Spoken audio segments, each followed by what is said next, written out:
एक दिन की बात कि भगवान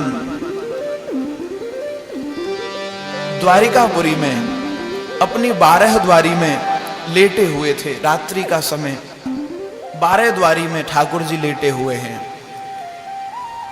शरद पूर्णिमा की रात्रि, लेटे लेटे एकाएक चंद्रमा को देख रहे हैं।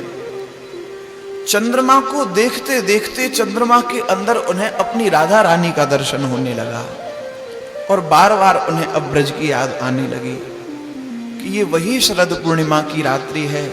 इस दिन मेरी प्यारी ब्रज गोपियां अपना सर्वस्व त्याग करके मुझसे मिलने के लिए आई थी, और मैं कैसा निष्ठुर जो उन ब्रज गोपियों को छोड़कर के यहां आ गया, उन्हें विरह के समुद्र में छोड़ करके। ठाकुर जी की आंखों से अश्रु धारा बहने लगी। रुक्मिणी सत्यभामा देखते हैं कि प्रभु आपकी आंखों में आंसू, क्या हुआ, क्या बात है?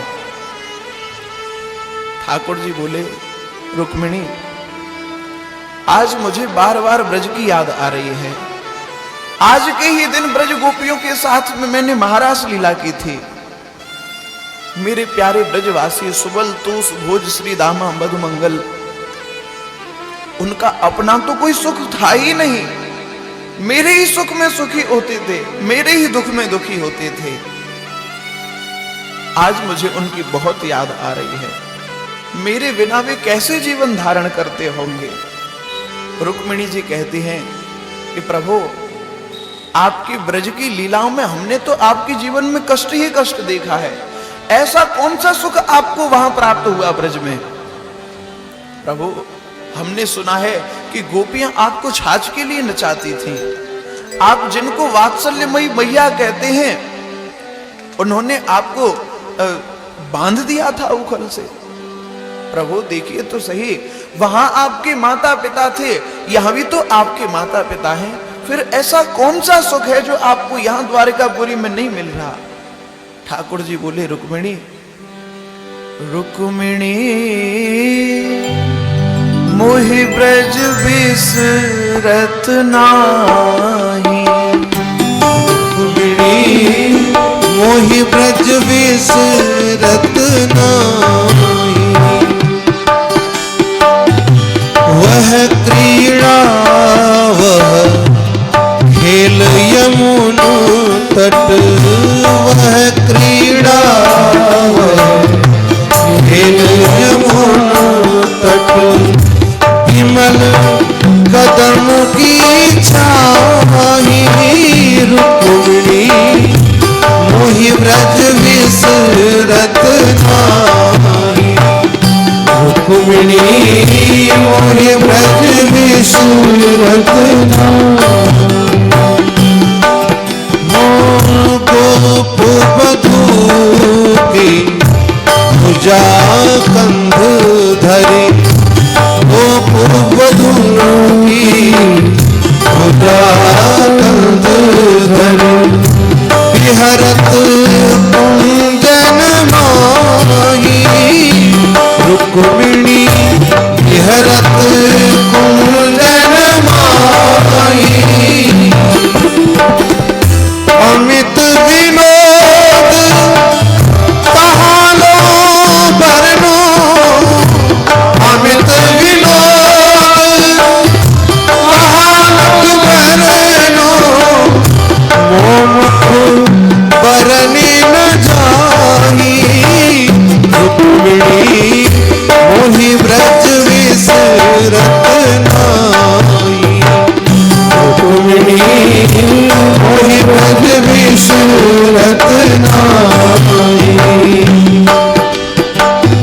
सकल सखा अरो नंद यशोदा। सकल सखा अरो नंद यशोदा। वे मन तेना तराही। रुक्मिणी वे मन तेना तराही। सुत हित जानी नंद प्रतिपाले।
बोले, रुक्मिणी अब तो मुझे द्वारिका का राज्य विष के समान लगता है, अब यहां मेरी रहने की इच्छा नहीं है। और वैसे भी चतुर्थ अवस्था में राजा को सब कुछ त्याग करके संन्यास ले लेना चाहिए। अब मैं यहां नहीं रहूंगा, अब तो तुम्हारे पुत्र भी बड़े हो गए हैं, तुम उनके साथ में रहो और द्वारिका के सुखों का उपभोग करो।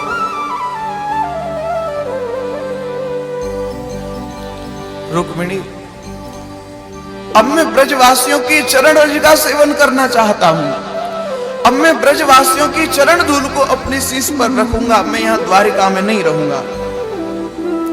बार बार ऐसे कहते हैं। रुक्मिणी के तो प्राण से हर जाते हैं कि द्वारिकानाथ हमें छोड़ करके चले जाएंगे।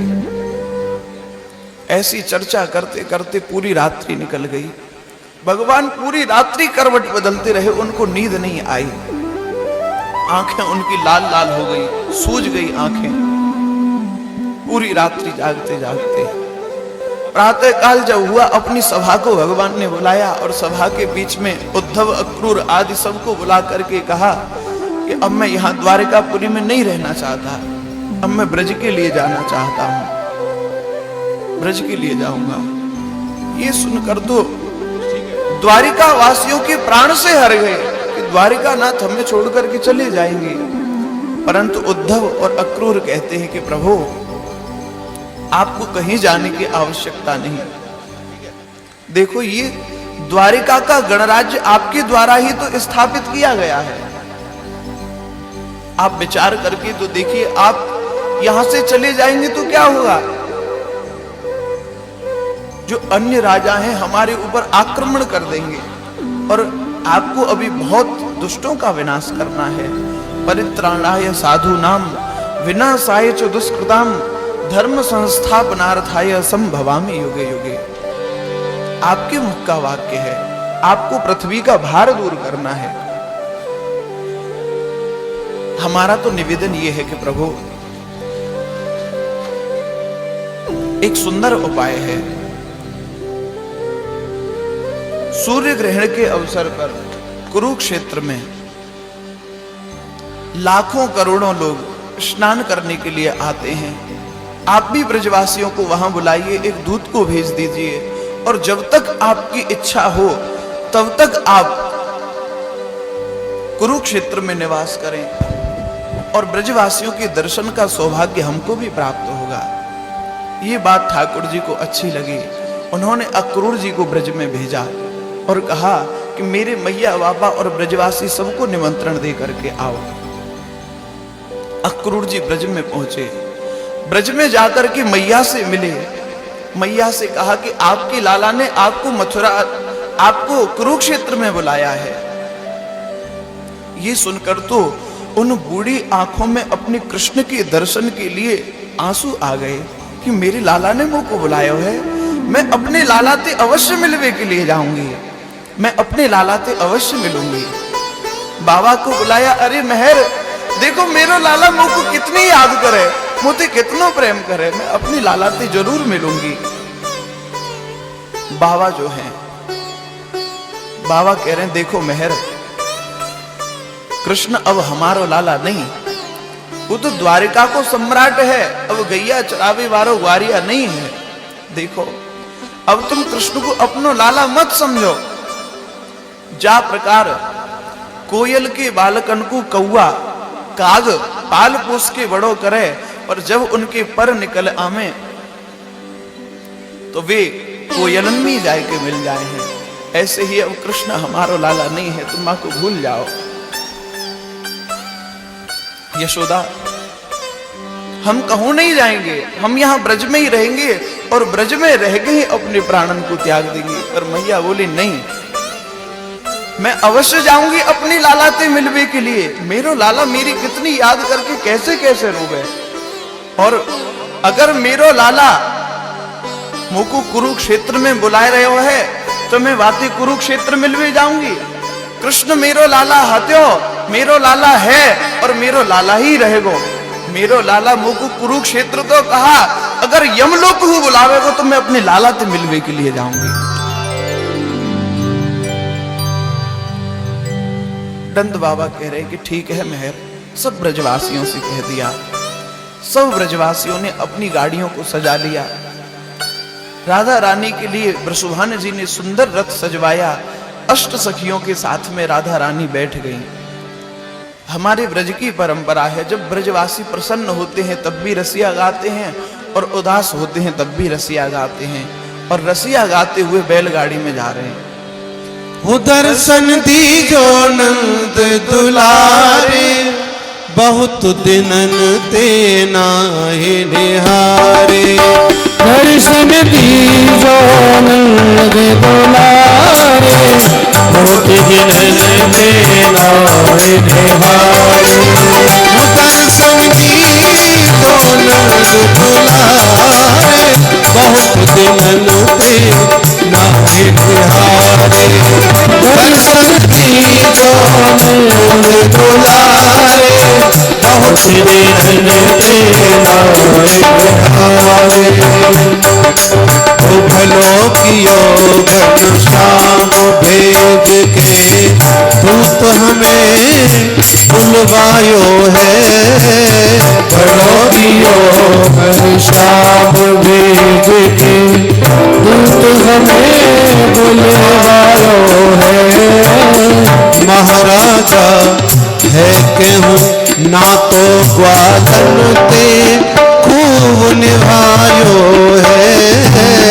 महाराजा है के बालन थे, ना तो खूब निभायो है।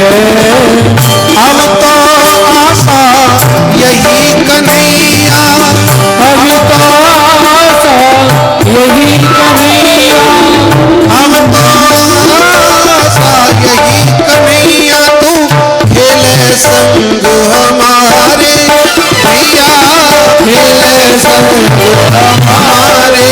बहुत दिनन ते नाहि निहारे।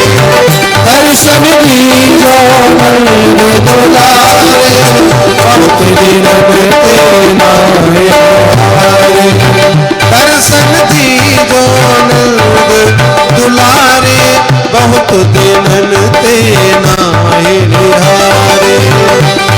ओ श्याम सलोनी भोरी भारी, सूरत तनिक दिखाई दीजो। श्याम सलोनी सूरत भारी, सूरत तनक दिखाई दीजो। ग्वाल मंडली में बैठे सुरीली बंसी की तान सुनाई दीजो। ग्वाल मंडली में बैठ सुरीली बंसी की तान सुनाई दीजो। कदम टेर पे बैठे कन्हैया, कदम टेर पे बैठे कन्हैया, कदम टेर पे बैठे कन्हैया। भैयन टेर बुला लो भैया, भैयन टेर बुला दर्शन दीजो नंद दुलारे, बहुत दिनन ते नाहि निहारे।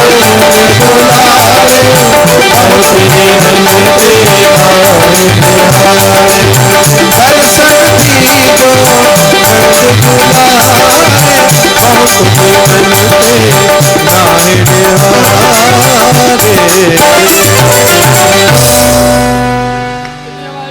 जब सब ब्रजवासी द्वारिकापुरी पहुंचे,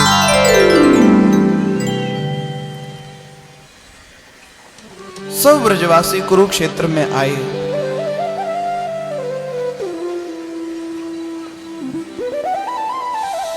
विराजे।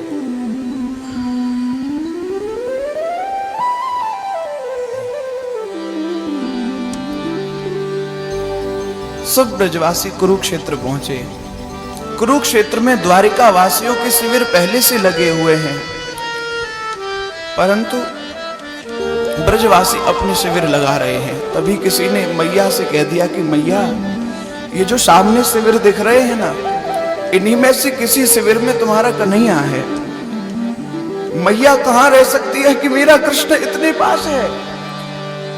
तुरंत मैया दौड़ पड़ी कि कृष्ण मेरा इतने पास इन शिविरों में कृष्ण है।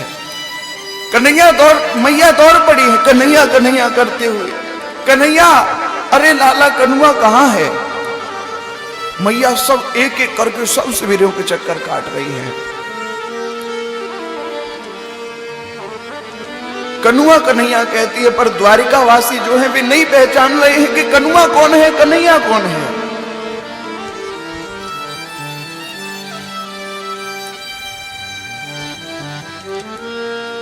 क्योंकि वे तो द्वारिका के सम्राट द्वारकाधीश को जानते हैं। मैया दौड़ती दौड़ती मैया को सुबह से शाम हो गई। जब कन्हैया के शिविर के पास में पहुंची और मैया जोर जोर से पुकार रही, कनुआ अरे लाला कन्हैया कहाँ है तू। जैसे ही श्री कृष्ण ने सुना कि ये तो मेरी मैया की आवाज है, मैया की आवाज सुनकर के दौड़ पड़े कृष्ण। उनके साथ में अनेक पहरेदारी दौड़ पड़े, सब रानी पटरानियां दौड़ पड़ी।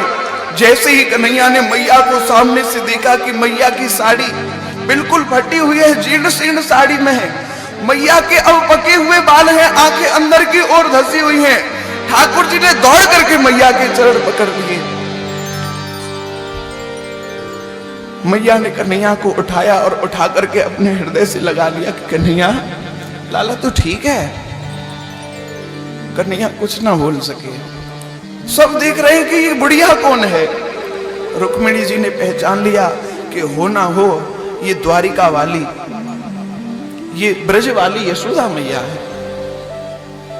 उन्हें लेकर के शिविर में आई, मैया का मुख धुलाया, हाथ धुलाए। तब तक ठाकुर जी ने भी अपने आप को संभाल लिया। ठाकुर जी अब नंद बाबा से मिलने के लिए आए। दूर से देखा कि बाबा खड़े हैं, सब ब्रजवासी अपने शिविरों को लगा रहे हैं। बाबा की अब कमर झुक गई है, आंखों से अब कम दिखाई देता है, पके हुए बाल हैं बाबा की। लाठी का सहारा लेकर के अब बाबा को चलना पड़ता है। जैसे ही दूर से देखा है बाबा को तो कन्हैया बाबा बाबा करते हुए दौड़ पड़े और बाबा ने कन्हैया को हृदय से लगा लिया। बाबा कहते हैं कि लाला लाला कन्हैया तू रो रहे हो है, लाला तू रोवे मत, हम तो तुमको प्रसन्न देखना चाहे, हंसतो खेलतो देखना चाहे। लाला तू रोवेगो तो हमें अच्छा नहीं लगेगा। लाला देख हमने तुमको बड़े कष्ट दिए, हमने तुमको अपनो लाला समझ के तो पे गैया चरवाई और तेरी मैया ने तुमको बांध दियो। लाला तू हमारे अपराध को क्षमा कर दियो।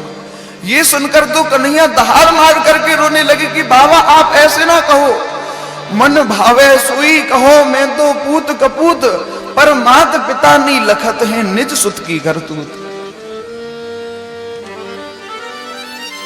बाबा आप मुझे कछु कहो, मैं आपको सपूत पुत्र नहीं, मैं आपको कपूत पुत्र हूं। मैं अगर आपको सपूत पुत्र होता तो आपकी सेवा करता, पर जब सेवा को समय हो तब मैं आपको छोड़ के चलो गए। बाबा मेरे अपराध को क्षमा कर दो।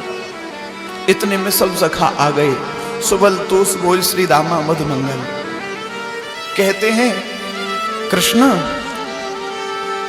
भूल गए ना तुम हमें, भूल गए। तुम तो कहते थे कि ब्रजवासी बल्लभ सदा मेरे जीवन प्राण, तुम्हें न नेक विसारे हो मुझ नंद बाबा की आन, पर क्या हुआ हमें भूल गए तुम। भूल जाओगे क्योंकि हम तो ग्वारिया गमार ब्रजवासी हैं ना, भूल जाओगे। ठाकुर जी कह रहे कि भैया ऐसे मत कहो, कहो ना ऐसे वचन तुम सुबल तोष श्री दाम। मैं औरन को महाराज हूं पर सखा तुम्हारो श्याम। भैया मैं औरन के लिए महाराज हूं पर तुम्हारो तो भाई कनुआ कन्हैया मित्र हूं, तुम्हारो सखा हूं। सेवकों को कह दिया इनके लिए शिविर लगाओ, तैयारी करो। इतने में रुक्मिणी सत्यभामा महारानी आ गई। महारानी आकर के कहती हैं कि प्रभु ये बताइए कि वो आपकी ब्रजवाली राधा रानी कहाँ है। कृष्ण बोले देखो वह लख युवत वृंद में ठाड़ी नील बसन तन गोरी। देखो अष्ट सखी परकर के मध्य में नीले वस्त्र पहन करके सुंदर सी जो दिखाई दे रही हैं वही श्री राधा रानी है। जैसे ही राधा रानी को रुक्मिणी ने देखा तो दौड़ पड़ी राधा राधा कहते हुए।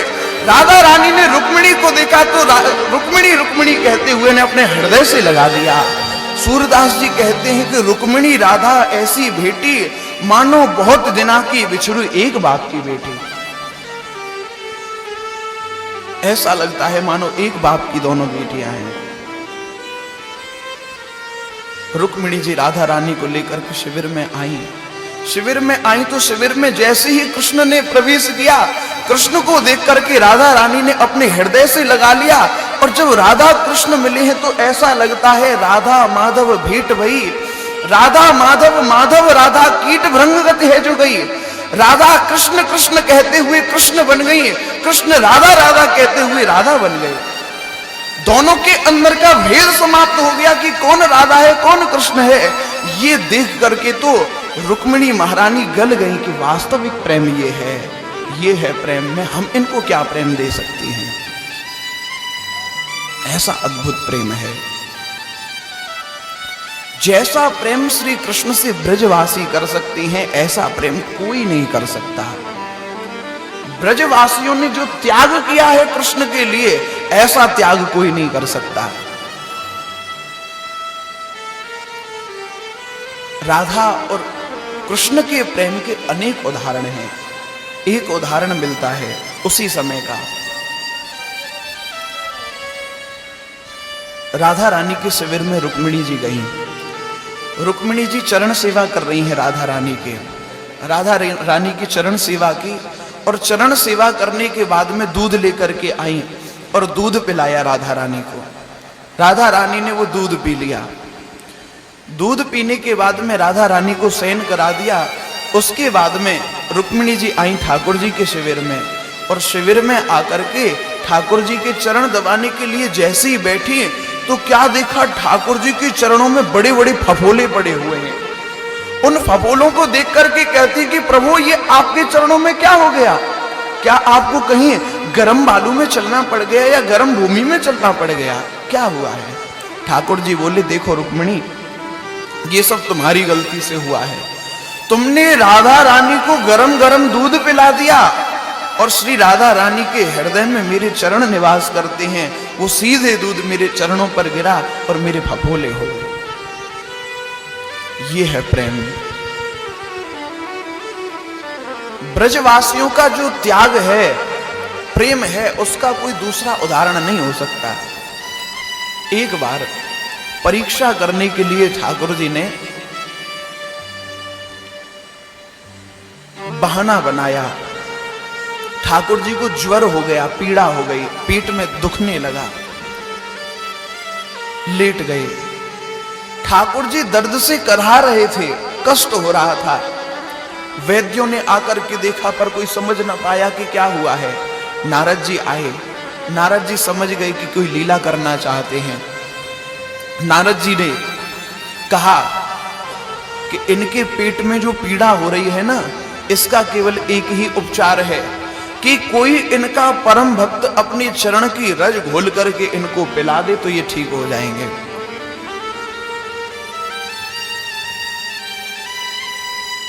नारद जी ने सबसे कहा, रुक्मिणी आदि महारानी से कहा, अरे तुम तो इनकी प्रेयसी हो, प्रियतमा हो, तुम अगर इन्हें अपनी चरण रज पिलाओगे तो ये ठीक हो जाएंगे। रुक्मिणी डर गई कि नहीं, ये हमारी प्रियतम हैं, प्राणनाथ हैं, इनके चरण धोकर के हमें पान करना चाहिए, अपराध हो जाएगा, नरक जाना पड़ेगा, हम नहीं देंगे। उद्धव अक्रूर आदि जो उनके सखा थे उनसे कहा, आप तो भक्त हैं इनके, आप अपनी चरण रज दीजिए। बोले नहीं, ये हमारे प्रभु हैं, अखिल ब्रह्मांड नायक परमात्मा हैं, हम इन्हें अपने चरण की रज दें। नहीं, हम नहीं देंगे। द्वारिका में किसी ने भी भगवान को अपनी चरण रज प्रदान नहीं की। नारद जी तुरंत ब्रज में आए और ब्रज में आकर के गोपियों से कहा, गोपियों तुम्हारे प्रेमास्पद श्री कृष्ण को बहुत पीड़ा हो रही है और कोई उनका भक्त अपनी चरण रज घोल करके उन्हें पिला देगा तो उनकी पीड़ा ठीक हो जाएगी। गोपियां कहती हैं कि नारद जी शीघ्रता करिए, कोई जल्दी वस्त्र बिछाइए और जितनी रज लेकर के जानी है रज ले जाइए। नारद जी कहते, गोपियों पागल हो गई हो, श्री कृष्ण तुम्हारे प्रेमास्पद हैं, तुम्हारे पति हैं, उन्हें अपनी चरण रज पिलाओगी, अरे तुम्हें नरक जाना पड़ेगा, पूरा जीवन नरक में निकल जाएगा तुम्हारा। गोपियां कहती, हमें एक जन्म तो क्या करोड़ों जन्मों तक नरक में रहना पड़े, हम नरक में रह सकती हैं, पर हमारे प्रेमास्पद श्री कृष्ण को एक क्षण का कष्ट नहीं होना चाहिए। ये है प्रेम, ये है ब्रजवासियों का त्याग। इतना ब्रजवासी प्रेम करते हैं। ठाकुर जी को वहां रहते रहते कई महीने व्यतीत हो गए। रुक्मिणी आदि महारानी समझ रही हैं कि कहीं ऐसा ना हो ब्रजवासियों के प्रेम में पड़ करके श्री कृष्ण ब्रज के लिए ना चले जाएं, हम तो अनाथ हो जाएंगी। राधा रानी उनके भाव को समझ गई। राधा रानी ने श्री कृष्ण का हाथ लिया और रुक्मिणी के हाथ में देते हुए कहा कि अपनो सर्वस्व प्राण धन सौंपत हूं अब तोए, और बहन समझ के राखियो नीकी विधि सो मोए। मैं अपने सर्वस्व को तुम्हें सौंप रही हूं, इन्हें किंचित मात्र भी कष्ट नहीं होना चाहिए। भव बाधा हरबे में बाधा नाहि बनूंगी, तिल तिल करके अग्नि जुग जुगन जरूंगी। इनको मैं कष्ट देना नहीं चाहूं, अभी इनको आगे बहुत लीला करनी है। श्री राधा रानी ने ठाकुर जी का हाथ रुक्मिणी जी के हाथ में सौंप दिया और ठाकुर जी द्वारिकापुरी के लिए आ गए। ऐसा ये परम पावन ब्रजवासियों के मिलन का प्रसंग है, अद्भुत प्रसंग है।